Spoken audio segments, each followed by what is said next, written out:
All right, Mikey, you ready to rock and roll? Ready to rock. Let's do it, bro. All right, so Mikey, just quickly introduce yourself here so I know a little bit about you, who you are, what you do, and then we can go from there. Okay, my name is Mikey Taylor. I started off as a pro skateboarder. I did that for about 15 years, which was amazing.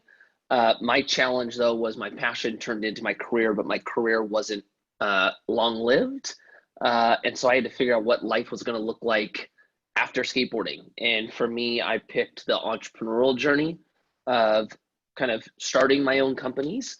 And that led to the creation of St. Archer, which was a craft brewery that we started in 2012. And then my newest company I started is called Commune Capitol, and we are a private equity investment firm, and we manage three different real estate portfolios. Awesome.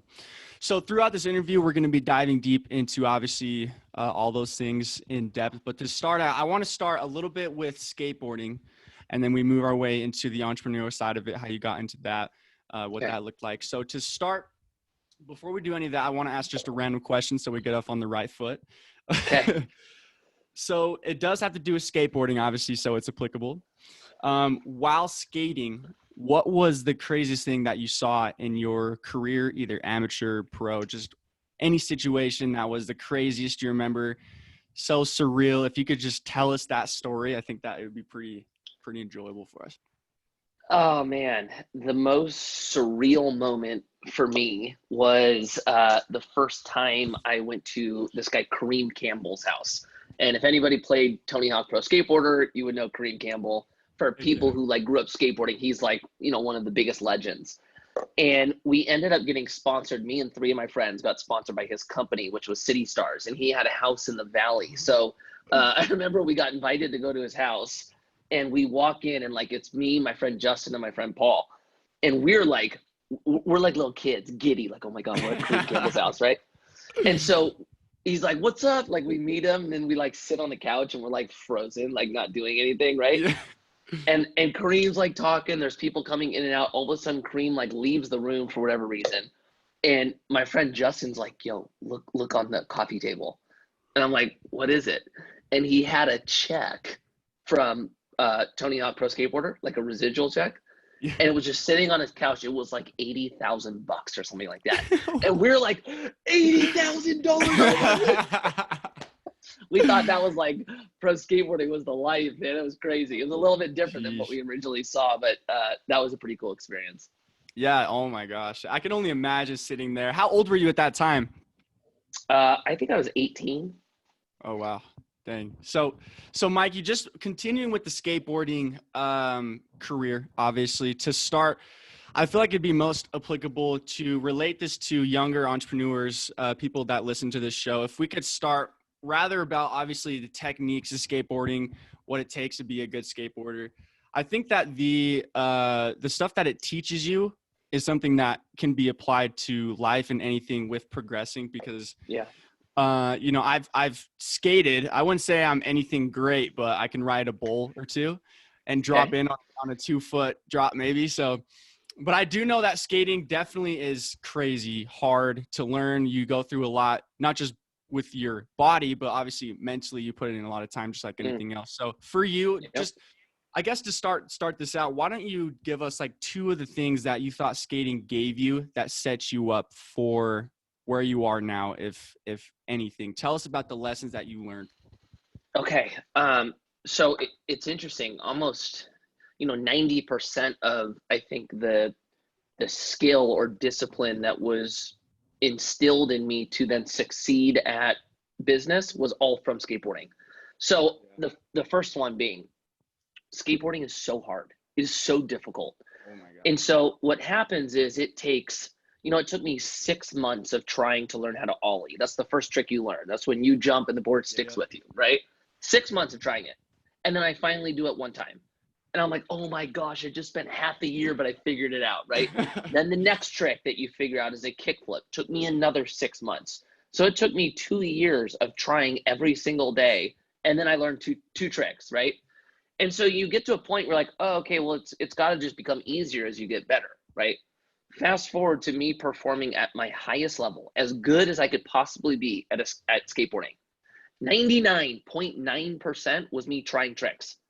It was only, 0.1% of a point, 10% of a point of me actually landing it. So what I learned was failure is just part of the process to succeed. If I want to learn something, I have to be willing to go through the multiple times of messing up until I get to experience one time. And with skateboarding, it took so long that it just instilled that normalcy of messing up, which I think was incredible. So that was one. Two, I think another part, and this kind of moved more into becoming a pro skateboarder, is becoming a pro skateboarder is incredibly hard. All of your friends tell you it's possible. Your parents telling you it's impossible. Everything around you is saying you can't do this, right? And having to essentially, eliminate or mute the noise and just go all the way in on your belief system that you can do this, that is very, very similar to starting a business. Business feels the same way. It feels like nothing's working. It feels like everybody's doubting you. And a lot of times you're going crazy, trying to maintain this confidence that you can do it. And it becomes a mental war. Same thing happened with skateboarding. So I would say those are the two similarities or things that crossed over into what I do now. Yeah. Do you think that can come from any extracurricular activity, not just skateboarding? The push through to succeed, I think applies to anything that you're going to do where you want to be great at it. So for me, it was just skateboarding, but you could pick anything, right? You can pick conventional sports, you can pick art, you can pick music. For you to break through and you to be great, it's going to take you going against the norm, against the mold, and ignoring everybody else and staying focused on that drive, right? That crosses over. I think the thing that's unique to skateboarding where some of the other things don't have is you can get hurt every time you step on the skateboard. So you're not only trying to, combat the failure element, but you're trying to remove your thinking because you're having to block the fear to allow your body to still do it. So that might be something that's unique to skating. Yeah, and I honestly think that with that, just going through my life, I feel like being in the uncomfortable zone is definitely where growth, not just in business, not just in entrepreneurship or anything of the above, but it just helps you in life progress to where you want to be, to just get you happy, even if that's doing whatever you want. So even with skating, that, like, for me, when I do skate, I'm like, wow, this is exaggerating that part of my mentality, especially for me. And for anyone out there, it doesn't have to be skating. It could be literally anything that just puts you in that mentality. So Mikey, so to move on here, I wanted to, I think that it's applicable to ask this as of this point. So the video on Commune, the website there that you have for the business, how you went from zero to finding financial success. I watched that video. I wanted to ask a question about it. You said that growing up, you didn't know that you could have everything in your life until you kind of saw what you could do, and you got out of your shell and you're like, there's a whole world of opportunities, right?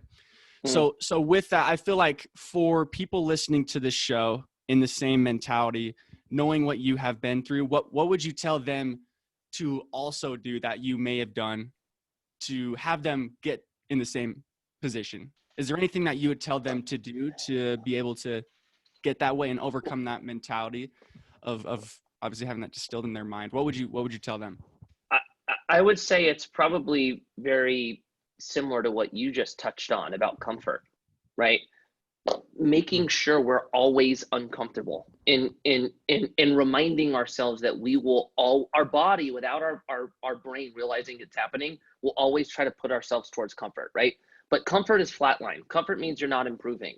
So a lot of times what happens is, and I'll answer the question, but a lot of times when we're scared or when we're challenging ourselves, we have this gut feeling that's saying, I don't like this, right?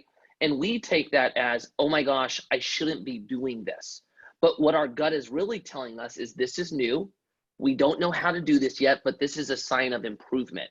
So it's really good to always be kind of auditing yourself to make sure that you always are pushing yourself and that you always are uncomfortable, right?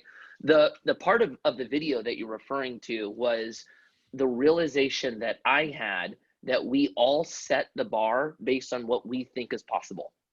And the only thing that separates what I accomplish or what you accomplish or anyone around us is how high we set the bar for ourselves, right?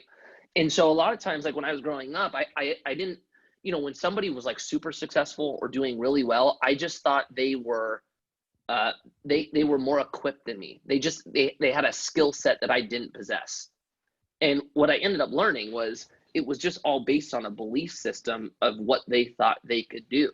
And so when you realize that it's all in your head, then you start telling yourself, well, what's stopping me from raising the bar to the next level? If it's all in my head, why do I put it here and not one level up or 3 levels up? Exactly.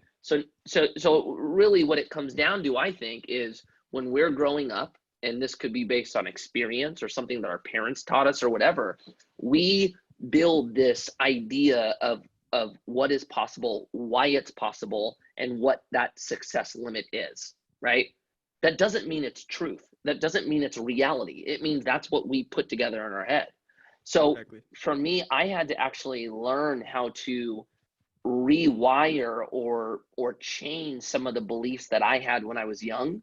And a lot of them had to do with money, actually. It wasn't necessarily what I thought was possible. It was more wrapping my head around what success was, because I pretty much capped myself at like middle class. If I could get to middle class, this is the ultimate success. And, making $10,000 a month is an insane amount of money, right? And I'm not saying that that's not an insane amount of money, but that's just where I put the bar for myself. So I had to like rework some things and go, why isn't 20,000 possible? Why isn't 50,000 possible? Why isn't 100,000 possible? And even that thought process, like if anybody's listening going, yeah, $100,000 a month, like this dude's crazy. There it is. That's it right there. That's what we're talking about, right? It's this bar that we set, and I had to realize, well, what's stopping me from setting it higher? Exactly. 100%. So Mikey, with that, what do you think that if I'm going to walk out or anyone's going to walk out of this room with that knowledge, what is the first thing they should do to be able to have that mentality of questioning it and really believing that? Is it getting uncomfortable? What would you say to that? Okay, so this is something I also learned with skateboarding is that if you tell yourself a lie enough times, you start to believe it. And what I would have to do is I would be scared to try a trick. So I would just tell myself, you can do this. You can do this. I didn't believe I could do it. I truthfully didn't believe I could do it. I would just tell myself I could do it. And sooner than later, my body would go, oh yeah, shit, I can do it, right? So Literally start lying to yourself. Seriously, if like let's just use the money example, and money's not the end all be all. I'm just using it for the example, right? If your bar right now is I want to make $100,000 a year, that's as much as I'm going to make, right?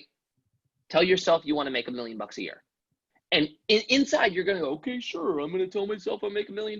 Just lie to yourself. Wake up every morning, write that thing on a piece of paper 5 times. I'm going to make $1 million a year. Tell yourself over and over and over. And what happens is you start to believe the lie, and then the lie becomes reality. And then boom, all of a sudden you're making money going, holy crap, this stuff actually works. So get really conditioned at lying to yourself.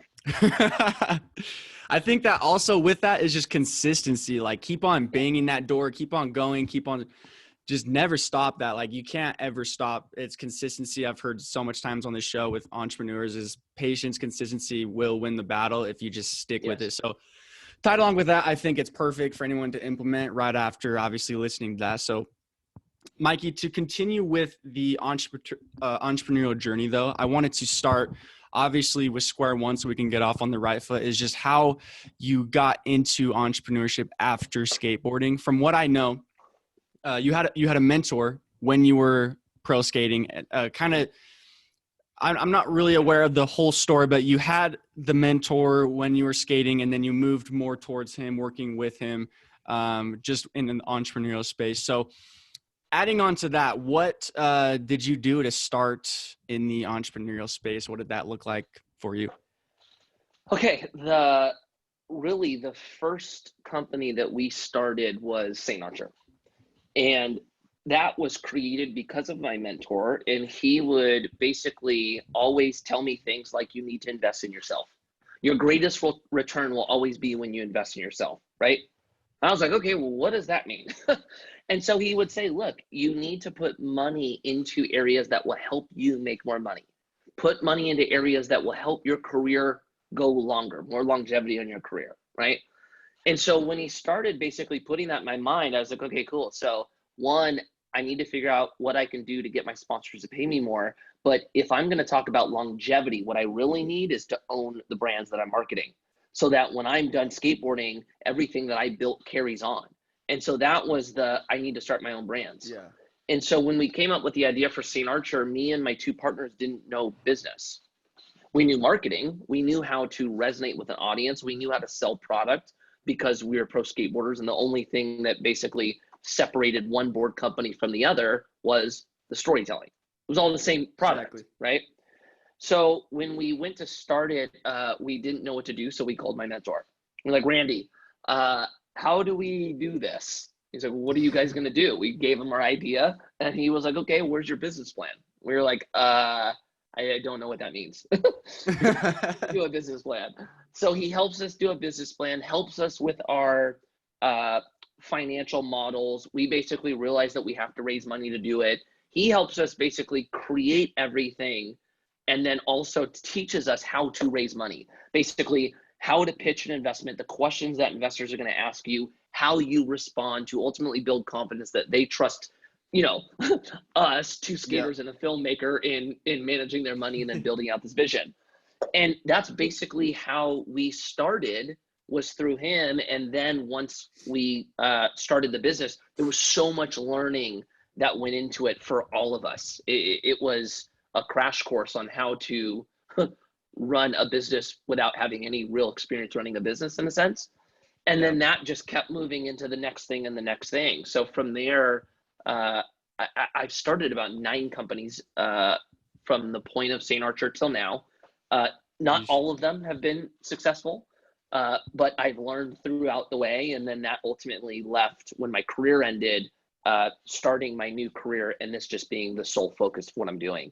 Prior to Commune, which is my new company, everything else I was doing as a pro skateboarder. So I was still a pro skateboarder and creating businesses.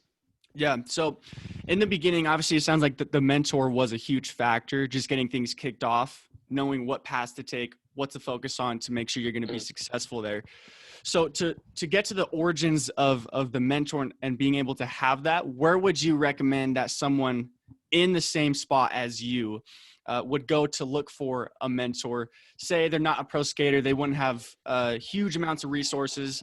Where would be like the first thing they would look at to find someone that can just help them answer their questions? What would you do if you were in that situation? What would you tell them? So you have 2 approaches now. One, you can do like a real life mentor like I had, or you can do a digital mentor, right? If you want a real life mentor, the best thing I think to do, one, would be go through your phone and text every single person you know, right? A mass text message. And say, hey, I really want to get in, let's say real estate. I'm really starting to get into real estate. Do you know any real estate investors? And what's going to happen is you're going to reach out to everyone in your contact book. They're going to think of everybody in their network and go, yeah, there's going to be somebody who goes, yeah, I actually do know a couple guys. Would you mind connecting me? And now all of a sudden you're connected with somebody doing the thing you want to do. And now you go, hey, dude, I'm really interested in doing this. Is there any way I could shadow you? Can I just like spend some time with you? I'll do whatever you need. I'll work for you for free, whatever. All I want to do is be around you, right? That's one approach. The other approach is there's a lot of people online now where you can have kind of a digital mentor. I didn't go through that approach, so I'm less experienced on how to go about doing that. But I love the idea of reaching out to your contact.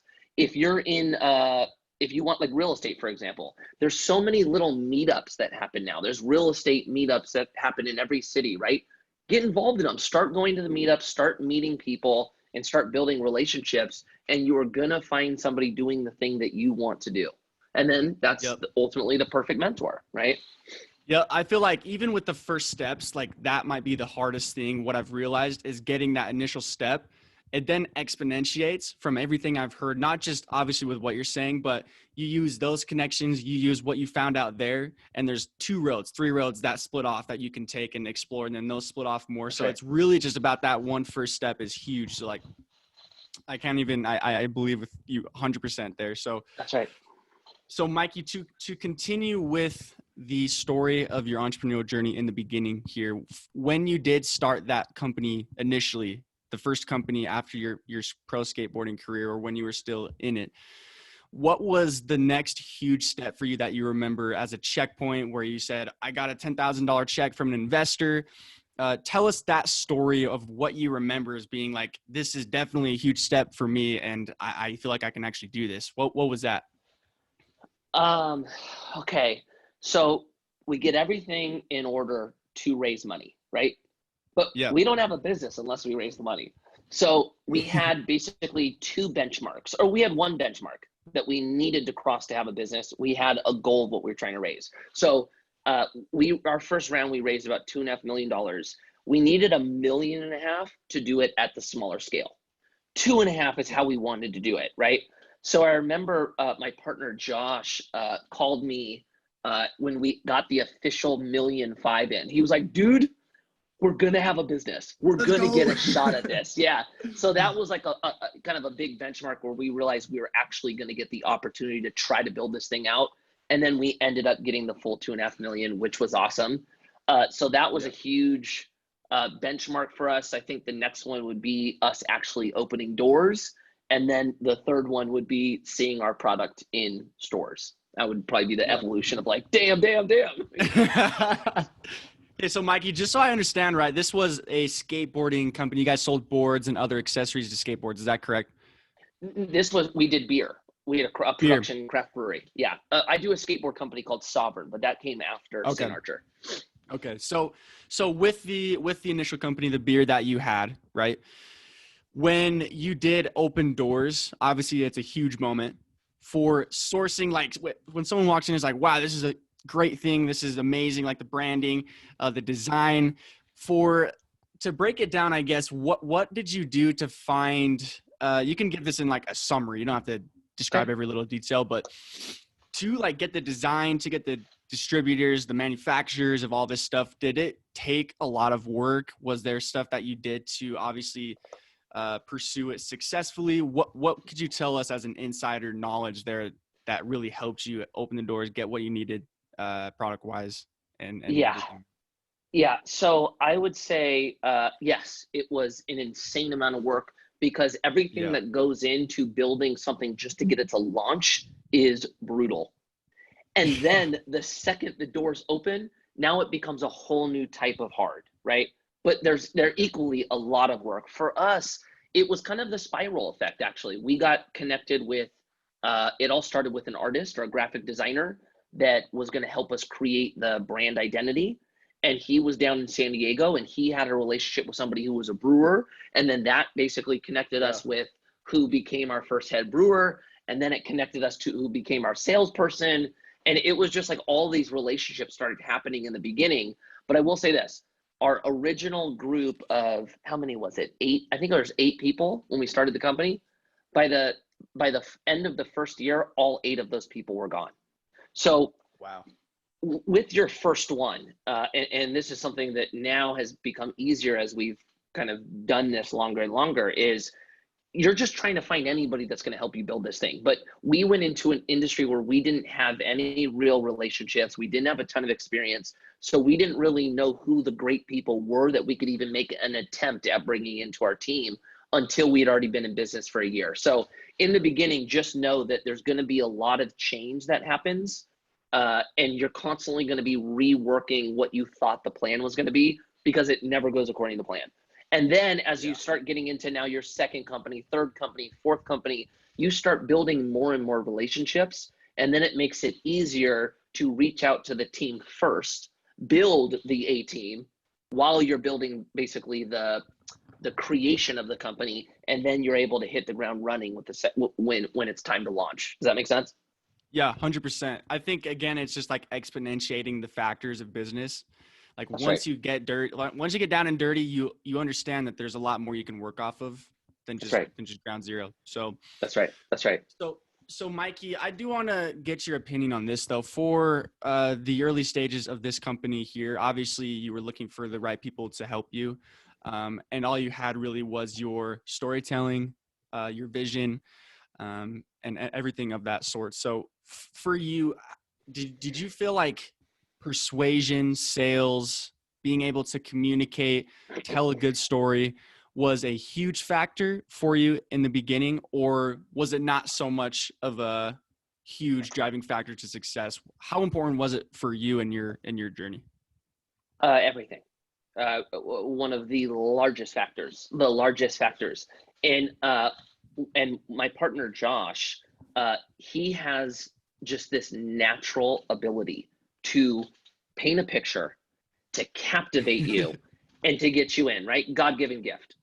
And that was even at a time where, I'm naturally good at storytelling. This was before I even started paying attention to influence or using words to push a message that will give you a higher percentage of people saying yes, right? I'm green at this point.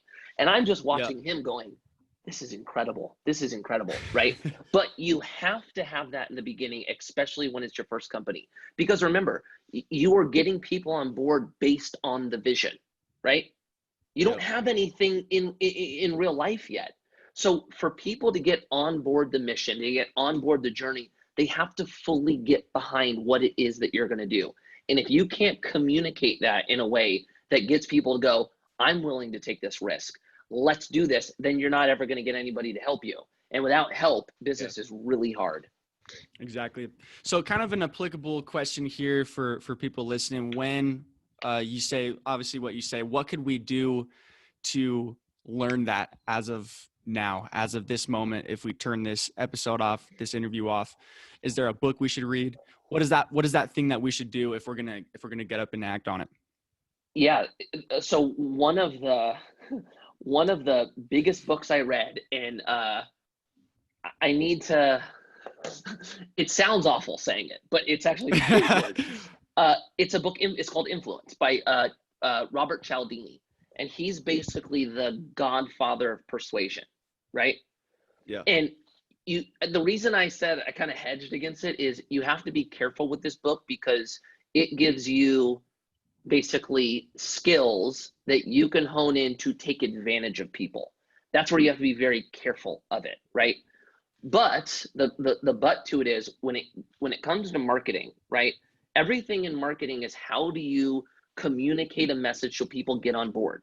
So basically how I used the book was, what could I take in that I can imply to the way I'm storytelling to get people on board, not to take advantage of them, right? Yeah. Because it'll give you a lot of examples of ways that salespeople will get you to say yes where you don't want to say yes, which I think is good. You then looking back as the consumer, the strategy that somebody's putting on you where you can, botch it instead of it getting you. But that's a phenomenal book.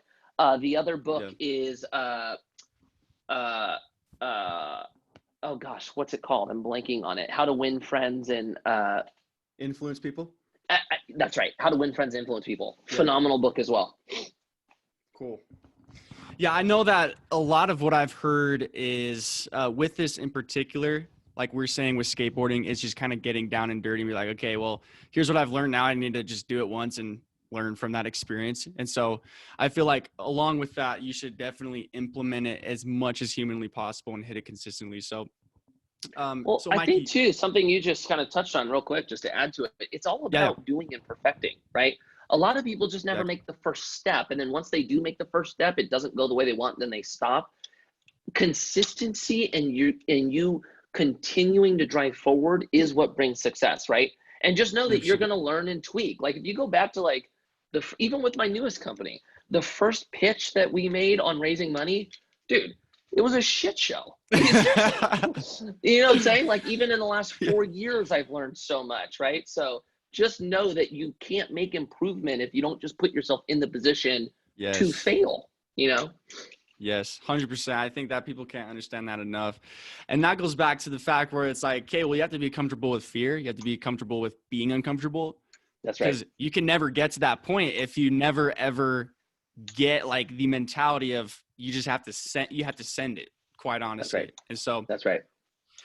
So Mikey, to continue on with the entrepreneurial journey of yourself, when you did start Commune, let's go to this company that you're running currently. Mhm. Was this just solely built off connections in the beginning when you decided to start this? You said, I know this guy, let's talk about this business idea. We started it. How did this business start in particular?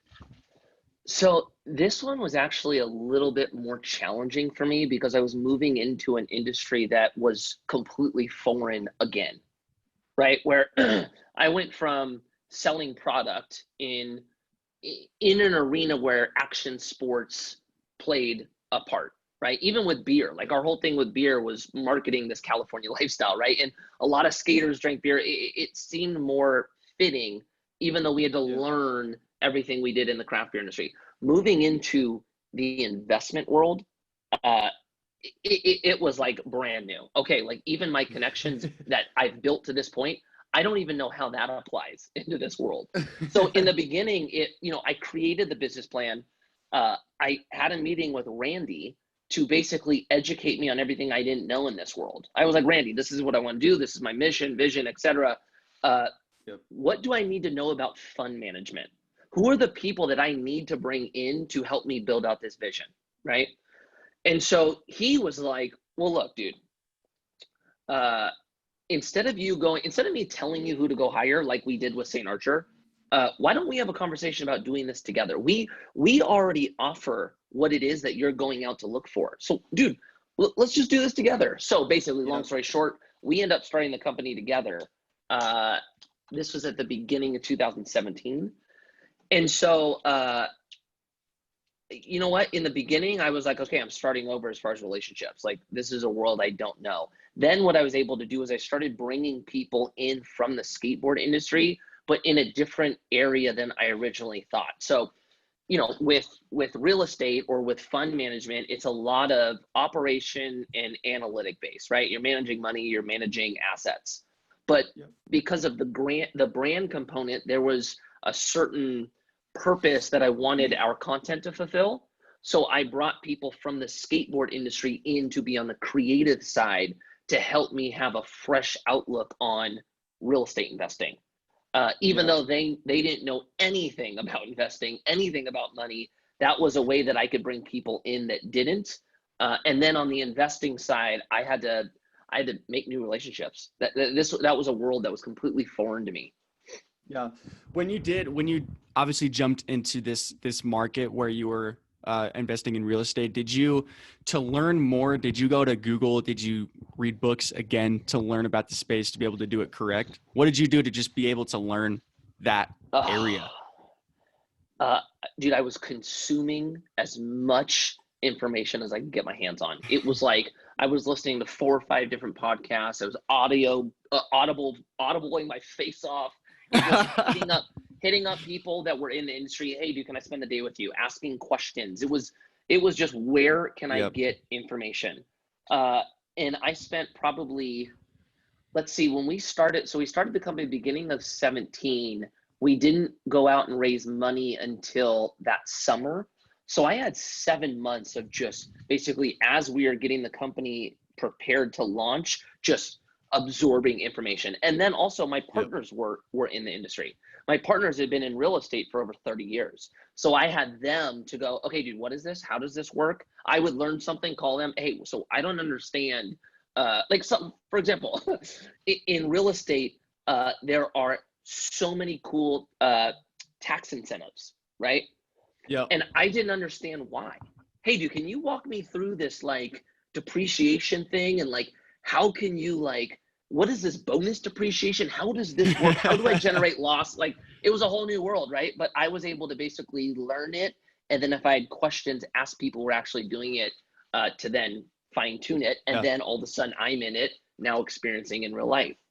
Yeah. I think for someone that is just about getting started, they're going to learn this. If it's real estate, for example, what I would do in my mind, and I think that this is something that has worked, because it's worked before, is you would do Audible, you would read books, podcasts, do as much learning as you possibly can. And then you'd use social media sites where you say, this person's a real estate expert or whatever.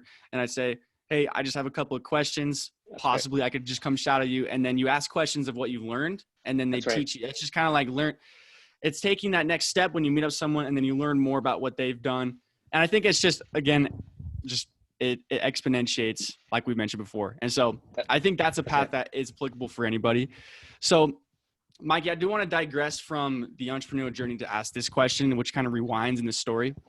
But in that video as well, of what I watched about you getting out of the mentality of I'm limited, it mentioned that you had a financial advisor when you were younger, give you advice about how to manage money, even like the $100 that your parents gave you for allowance and stuff.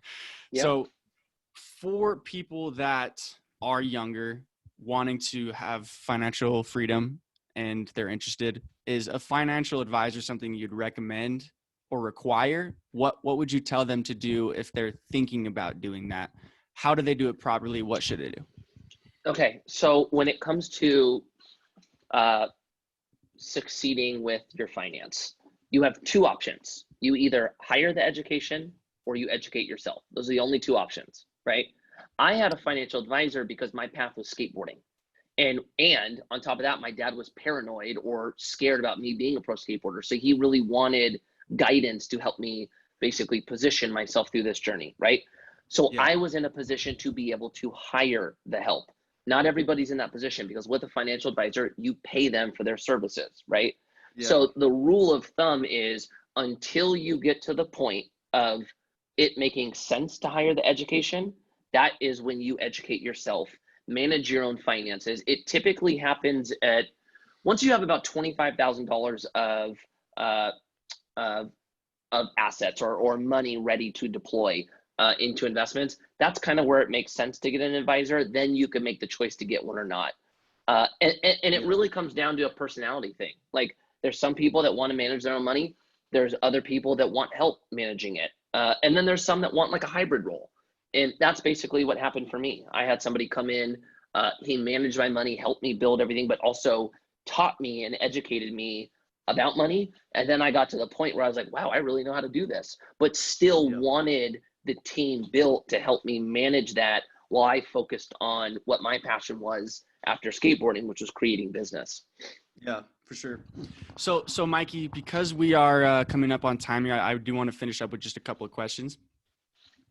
One being a general question just about characteristics of entrepreneurship and business people. For you, if someone does come to you and say, look, I just want to know the one attribute that I need to perfect to be able to be where I want to be in the future with entrepreneurship and business, what's that one attribute that you tell them to focus in on, hone down, and perfect to at least ensure that they can reach success that they're wanting? What's that one attribute? Wow, what a phenomenal question. Oh man, it's toughy. The one attribute.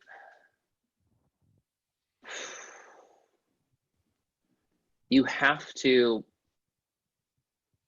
holy crap, there's so many that go through my mind.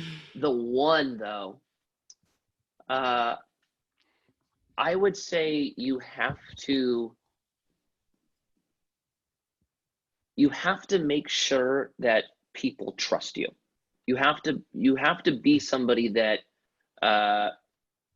that shows enough character that people trust what you're doing.